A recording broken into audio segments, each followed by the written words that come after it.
OC সহ 5 জনের বিরুদ্ধে সিপি স্যারকে নির্দেশ দিয়েছে ব্যবস্থা গ্রহণের জন্য। আইএএস যিনি আছেন তার স্ত্রীকে এক বন্যায় একাধিকবার গান পয়েন্টে বন্দুক। ভাবতে পারছেন, যদি একজন আইএএস এর স্ত্রী এইভাবে আজকে অত্যাচারিত হয়, তাহলে সাধারণ মানুষের স্ত্রীর সাথে কি আচরণ করছে, কারা করছে, খোঁজ নিয়ে দেখুন। তৃণমূল দলের নাম লেখানো কিছু দামাল ছেলে আছে বা নেতার সাঙ্গপাঙ্গরাই অন্যায় করেছে, ফলে পুলিশের সাহস হচ্ছে না ওদেরকে ধরার। ফলে কোর্টে যখন যাচ্ছে কোর্টের তাবড়ানি খাচ্ছে। আমরা এই পুলিশকে সেই পুলিশ নয় যে পুলিশকে একটা সময় স্কটল্যান্ড ইয়ার্ডের সাথে তুলনা করাতে হতো, আজকে দুর্ভাগ্যের বিষয় সেই পুলিশকে আজকে কালীঘাট ইয়ার্ড বলতে হচ্ছে। ওসি সহ 5 জনের বিরুদ্ধে সিপি স্যারকে নির্দেশ দিয়েছে ব্যবস্থা গ্রহণের জন্য। আইএএস যিনি আছেন তার স্ত্রীকে এক বন্যায় একাধিকবার গান পয়েন্টে বন্দুক। ভাবতে পারছেন, যদি একজন আইএএস এর স্ত্রী এইভাবে আজকে অত্যাচারিত হয়, তাহলে সাধারণ মানুষের স্ত্রীর সাথে কি আচরণ করছে, কারা করছে, খোঁজ নিয়ে দেখুন। তৃণমূল দলের নাম লেখানো কিছু দামাল ছেলে আছে বা নেতার সাঙ্গপাঙ্গরাই অন্যায় করেছে, ফলে পুলিশের সাহস হচ্ছে না ওদেরকে ধরার। ফলে কোর্টে যখন যাচ্ছে কোর্টের তাবড়ানি খাচ্ছে। আমরা এই পুলিশকে সেই পুলিশ নয় যে পুলিশকে একটা সময় স্কটল্যান্ড ইয়ার্ডের সাথে তুলনা করাতে হতো, আজকে দুর্ভাগ্যের বিষয় সেই পুলিশকে আজকে কালীঘাট ইয়ার্ড বলতে হচ্ছে। এই সরকার সাহেব যখন দায়িত্ব পেয়েছিলেন, আরাবুল সাহেব তো এক প্রকার তাকে কোলে নিয়ে ঘুরছিল। নওশাদকে জব্দ করতে হবে, আইএসএফকে জব্দ করতে হবে, বাপকেও ছাড়ে না।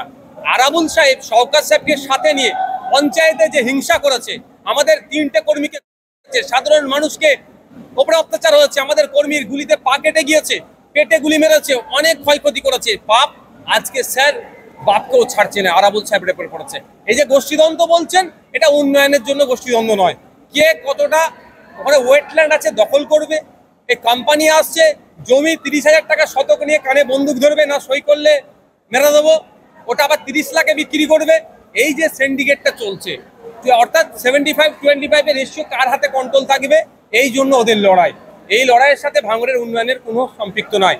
এরা ভাঙড়ে কিভাবে হসপিটালটা সুপার স্পেশালিটি হসপিটাল হবে, ভাঙড়ে কিভাবে মেডিকেল কলেজ হবে, ভাঙড়ে কিভাবে গার্লস কলেজের একটা হয়, আমি গার্লস কলেজের দাবি করেছি বিধানসভায়, ভাঙড়ে কিভাবে একটা স্পোর্টস কমপ্লেক্স হবে, ভাঙড়ে হিমঘরটা যাতে দ্রুত হয়, হিমঘর তো জমি শুধু পড়ে আছে, তার জন্য এদের লড়াই নয়। এদের লড়াইটা হচ্ছে কে কত কামাতে পারবে।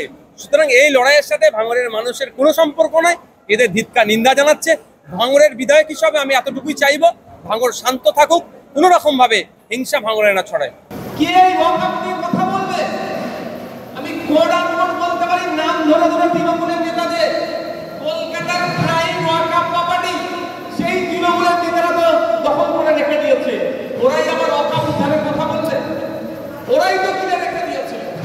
আপনার এলাকার এমপি মহাশয় কি করেছে খোঁজ নিলে পাওয়া যাবে, আমি এক্ষুনি বলতে পারছি না।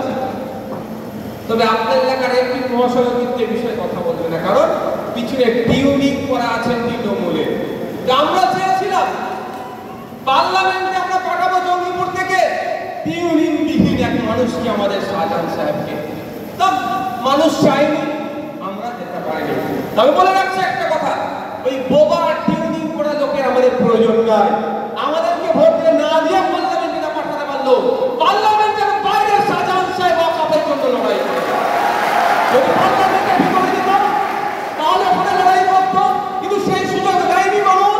তা বলে বসে থাকবে না, মানুষের জন্য, সমাজের জন্য পার্লামেন্টের বাইরে আমরা লড়াই করবো। আমাকে ভাঙড়ের মানুষ ভোট দিয়ে পার্লামেন্টের বিধানসভায় পাঠিয়েছিল, বিধানসভায় গিয়ে আমি ওয়াকআপের জন্য লড়াই করেছি। আমি প্রশ্ন তুলেছি, এখনো উত্তর দিতে পারেনি মাননীয় মিনিস্টার, যে কত সম্পত্তি ওয়াকআপের উদ্ধার করেছে 2011 থেকে এই সময় পর্যন্ত, আর কত সম্পত্তি বিহাত হয়েছে। এই মর্মে অনেক প্রশ্ন জমা দিয়ে আছে আমার। বিধানসভার আইন অনুযায়ী, রুলস অনুযায়ী ওখানে যে কোশ্চেন জমা দেওয়া হয়, যতক্ষণ না প্লেস হয় বিধানসভাতে, সেই কোশ্চেন নিয়ে কথা বলা যায় না। সেই জন্য আমি পুরোপুরি এক্সাক্ট বলতে পারছি না, আমি ইশারায় দিতে বলছি। এই ওয়াকআপকে সামনে রেখে আমার অনেক কোশ্চেন জমা দেওয়া আছে। এই অপদার্থ সরকার, অপদার্থ দপ্তর আমার কোশ্চেন উত্তর দিতে পারবে না বলে হয়তো আমার কোশ্চেন সাবমিশন করে না, প্লেস করে না।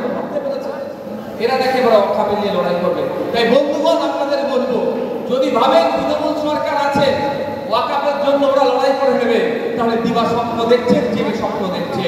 আপনার সম্পত্তি আপনাকে লড়াই নিতে হবে। কে তৃণমূল কবে লড়াই করবে না করবে ওই ভেবে বসে থাকলে হবে না। কারণ আমরা দেখেছি যখন সিএনআরসি নিয়ে বিল পাস হয়েছিল পার্লামেন্ট থেকে, তখন মমতা দিদি মহাশয়া ওই টাকা ছিচি করে ছেড়ে দিয়েছিল। আমাদেরকে সুপ্রিম কোর্টে যেতে হয়েছিল, আমার মামলা হয়েছিল, সেই মামলার এখনো রায় না হওয়ার পরও জোর জবরদস্তি অসাংবিধানিক ভাবে আমার চালু করেছে, কিন্তু সেটা এখনো বিচারাধীন আছে। আপনাদের জানিয়ে রাখি, রাজ্য সরকার সংখ্যালঘু দরদি ওয়াকাফকে বাঁচানোর জন্য রাজ্যের মুখ্যমন্ত্রীর মুখ থেকে এখনো কোনো আমি শব্দ পাইনি যে ওয়াকাফকে বাঁচাতে হবে। এই অসাংবিধানিক যে বিল, সংশোধনী বিল নিয়ে এসেছে, এটাকে প্রত্যাহার করতে হবে, এই মর্মে একটাও কোনো স্টেটমেন্ট আমাদের রাজ্য সরকারের পক্ষ থেকে আমরা পাইনি। ওসি সহ 5 জনের বিরুদ্ধে সিপি স্যারকে নির্দেশ দিয়েছে ব্যবস্থা গ্রহণের জন্য। আইএএস যিনি আছেন তার স্ত্রীকে এক বন্যায় একাধিকবার গান পয়েন্টে বন্দুক, ভাবতে পারছেন? যদি একজন আইএএস এর স্ত্রী এইভাবে আজকে অত্যাচারিত হয়, তাহলে সাধারণ মানুষের স্ত্রীর সাথে কি আচরণ করছে, কারা করছে? খোঁজ নিয়ে দেখুন, তৃণমূল দলের নাম লেখানো কিছু দামাল ছেলে আছে বা নেতার সাঙ্গপাঙ্গরাই অন্যায় করেছে। ফলে পুলিশের সাহস হচ্ছে না ওদেরকে ধরার। ফলে কোর্টে যখন যাচ্ছে, কোর্টের তাবড়ানি খাচ্ছে। আমরা এই পুলিশকে সেই পুলিশ নয় যে পুলিশকে একটা সময় স্কটল্যান্ড ইয়ার্ডের সাথে তুলনা করাতে হতো, আজকে দুর্ভাগ্যের বিষয় সেই পুলিশকে আজকে কালীঘাট ইয়ার্ড বলতে হচ্ছে। এই সরকার সাহেব যখন দায়িত্ব পেয়েছিলেন, আরাবুল সাহেব তো এক প্রকার তাকে কোলে নিয়ে ঘুরছিল। নওশাদকে জব্দ করতে হবে, আইএসএফকে জব্দ করতে হবে, বাপ বাপকেও ছাড়ে না। আরাবুল সাহেব সরকার সাহেবকে সাথে নিয়ে পঞ্চায়েতে যে হিংসা করেছে, আমাদের 3টে কর্মীকে, সাধারণ মানুষকে ওপরে অত্যাচার হয়েছে, আমাদের কর্মীর গুলিতে পা কেটে গিয়েছে, পেটে গুলি মেরেছে, অনেক ক্ষয়ক্ষতি করেছে বাপ। আজকে স্যার বাপকেও ছাড়ছে না, আরাবুল সাহেবের উপরে পড়েছে। এই যে গোষ্ঠীদ্বন্দ্ব বলছেন, এটা উন্নয়নের জন্য গোষ্ঠীদ্বন্দ্ব নয়। কে কতটা ওখানে ওয়েটল্যান্ড আছে দখল করবে, এই কোম্পানি আসছে জমি 30,000 টাকা শতক নিয়ে কানে বন্দুক ধরবে, না সই করলে মেরে দেবো, ওটা আবার 30 লাখে বিক্রি করবে। এই যে সিন্ডিকেটটা চলছে, অর্থাৎ 75-25 এর রেশিও কার হাতে কন্ট্রোল থাকবে, এই জন্য ওদের লড়াই। এই লড়াইয়ের সাথে ভাঙড়ের উন্নয়নের কোনো সম্পৃক্ত নয়।